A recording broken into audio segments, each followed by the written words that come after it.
ìyàwó tí mo fẹ́ Alhaja Fọláṣadé Onílé Aró Pasuma ló play ìjọ wedding wa September 14, 2014 Ṣadé Onílé Aró òun ló bí Màsídà fún mi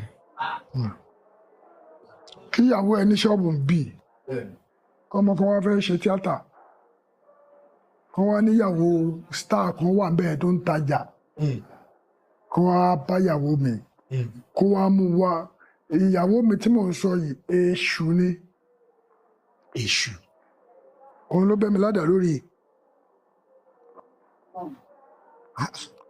ọwọ́ tó orí tí ò dọ́gba yìí ọwọ́ tí mo fi gbà lẹ́lẹ́kejì ní orí pẹ́lẹ́ ìwábí bẹ́ẹ̀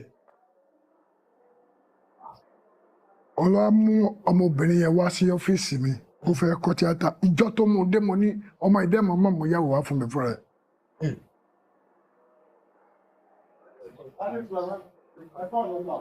òun ló lọ kọ sí pépà pé ọmọ ṣẹ́hùn wọ́n wá bá a pé wọ́n fẹ́ jọyìn tíátà ó wá mú wọn wọ́dọ̀ mi kì í ṣe ọmọ ṣẹ́ ó dẹ̀ ti bímọ mẹ́rin fún mi òun ló wà nílé mi báyìí. lọ sí orí TikTok àbí Facebook lọ wo Lanko YV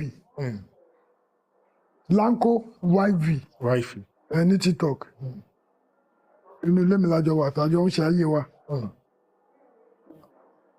àti pé bójá ṣẹ́wó hòtẹ́ẹ̀lì bójọ́mọ ọ̀dọ̀ tó bá àdúrà ti fún mi ń dùnú bẹ́ẹ̀ni ẹ problem àwọn tí wọ́n ń béèrè question kábọ̀ torí èmi ò fọmọ ọ̀dọ̀ torí mi ò lọ́mọ ọ̀dọ̀ rí láyé mi. Did you understand? Ó yé mi bàbá. So woman can say anything about you. Gbogbo ẹ̀yin olólùfẹ́ wa ọ̀rọ̀ lẹ ti gbọ́ lẹ́nu ọmọ Dubai Baba Lanko bí ìyàwó rẹ̀ ṣe bí ọṣẹ ṣe ń ṣojú. Ẹ jọ̀wọ́ ẹ like ẹ share ẹ comment tó bá jẹ́ ìgbà àkọ́kọ́ ni lẹ́ ń pàdé YouTube channel wa tàbí lẹ́ ń rí YouTube channel wa.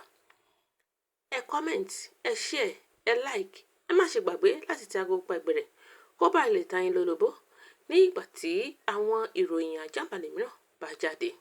Ẹ má sì gbàgbé bákan náà láti subscribe sórí YouTube channel wa.